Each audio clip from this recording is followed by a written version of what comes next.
Now listen. For $1 a month, that is a good deal. But I want to talk. We got one of the preeminent comics of our generation, Andy Dick, with us. And so far, all we've been talking about is sucking and fucking.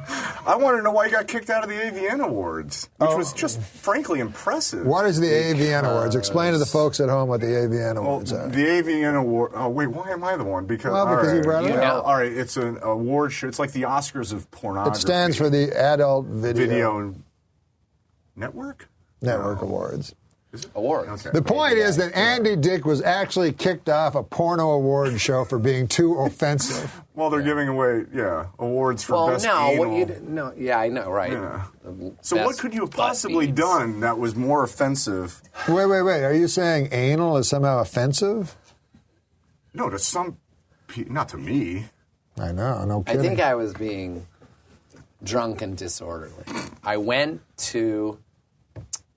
Lisa Lampanelli was hosting the awards, and I just, when I get into one of those jags, when I'm drinking, what a jag is. when I'm drinking, and I was there for something else. I think I was there for Pauly Shore's "The World Is Your Oyster." Oh shit, my boss. Yeah, he's your boss. Yeah. That. You're a little shaky. So you like half and half? You like it all the way, don't you? So you were there. You filled your cup up with half and half. I was there for Paulie's thing, I think.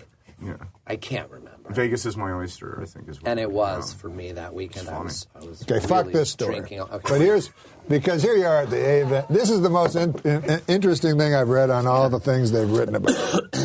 Because a lot of it's uninteresting because I know about you. Yeah. But the fact that you pulled your cock out at a club in West Texas. Yeah. Because I've been to West Texas. It's really brazen. Very few people pull their cocks out and rub it on a fella. But you did. I'm a big country music fan. I know Billy Joe Shaver. I've met Waylon Jennings. Wow. These guys live in West Texas, and they don't cotton much to cocks being rubbed on their face. That's the one that stood out for me. Yeah. Tell me that story? Okay. I know you've told it many times on the Tonight Show, but I've never been on the Tonight Show. Really? Jay won't have me. Why not? And are those two different things you just said? No, he won't. He won't have me on the show because I heard through producers that he's afraid. Have you rubbed your cock on his face? He's afraid that you might do something crazy? Whatever. But I found out that now he will. Mm-hmm. Oh, good. He will have me on Since after the Dancing with the Stars. And now he's bringing it right back into the gutter. And now I won't be on. You're rehabilitated. No. This is the past. Oh, no. Now tell us about rubbing that cock on that fella. Forget that. I want to talk about comedy. Well, but that's funny. the thing. I think that's funny. The Texas thing was comedy.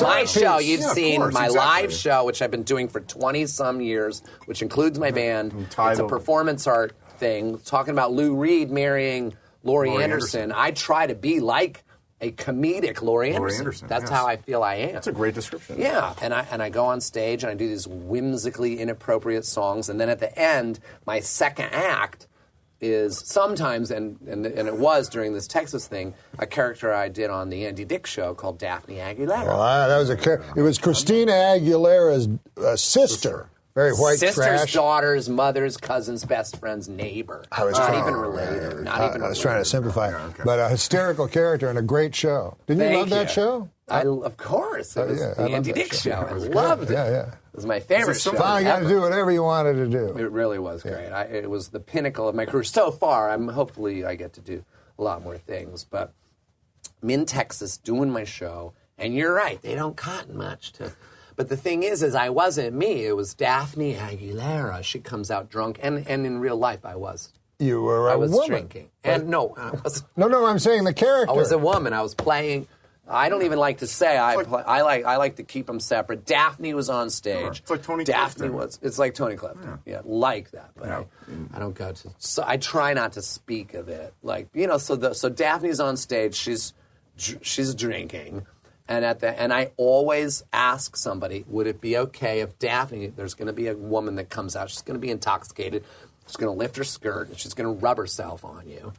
Is that okay with you? I should have them sign something. For sure. That's the thing. But So, you're and saying- I've done this hundreds of times. But they can sign it, but you just told them she's a woman. But I explain what it is. I say it's a okay. character I do. I don't, you know, and I designate somebody. So I want it to look like it's real. And Sure. I say just don't go. Oh, whoa. So, you know, I say just try not to do anything. Be, you know, like what's happening, and I coach them on how to, because that's what people, when I have done it, when I've sprung it on them, they're just like, what the fuck is going on? And so basically. And the big ending of the show is my skirt falls off, and I spend Daphne's skirt. Whoops, Daphne's skirt falls off, and I have taped. I mean, to give away my little secrets, I've duct taped everything back. It's very difficult, and I've just got this perfect like 70s bush, and I can spread my legs and nothing falls down, and it just really. I make my nutsack look like just swollen labia. It really looks like a vagina. It looks really. I take pride in how well I make it look, and I rub it on an unsuspecting patron of the club. But like I said, I have pre-set this guy. Yeah. Anyways, supposedly he had like emotional issues after, and everybody made fun of him. And You rub your hot pussy on this guy, must be a fag.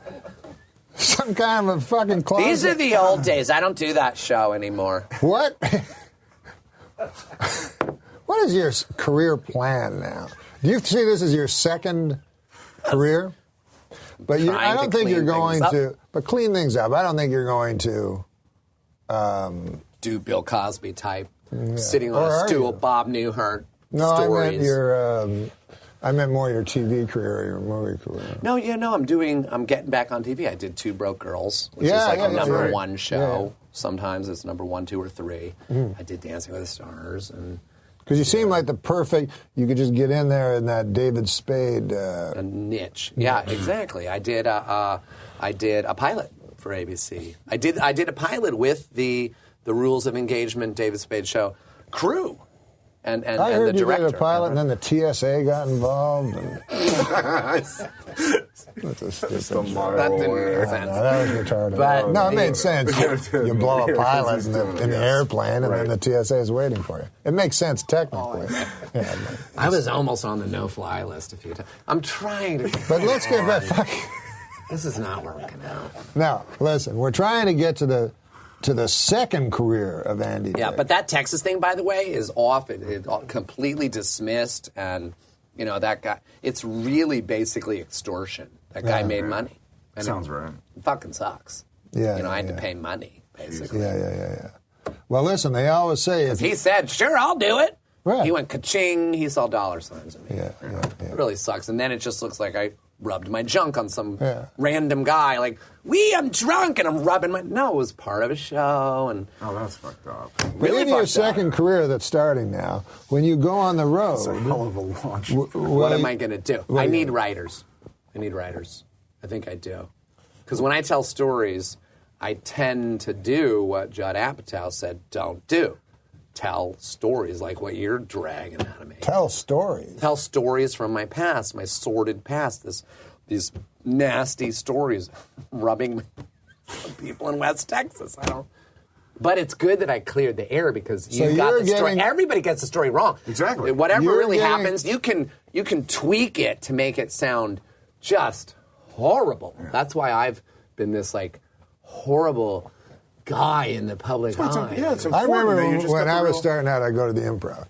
And you were a stand-up there. Yeah. And Judd Apatow was a stand-up there. Right. And now you're telling me you're getting stand-up advice. Well, from not Judd stand-up. Apatow. No, career advice. A bit more than just stand-up. Not really even stand-up. He was also, remember, the producer of the Ben Stiller show. Yes, I He was know. my first boss. But and why- then he became, he's one of the biggest comedy makers in town. Yes. And I've remained friends with him. And I finally kind of went back to him with my tail, not my dick, between my legs, and said, Judd, what should I do? And he said, and he actually gave me a very long email that specifically said, just clean up your fucking act. What do you think? Not stand-up. Yeah, that's the other thing. Like maybe in the you- stand-up, yeah, that's what I was thinking. Maybe when I go out to my thing for 200 or 300 people, I can let my hair down. Right. To go a little nasty. Subscribe to Nom Burger King.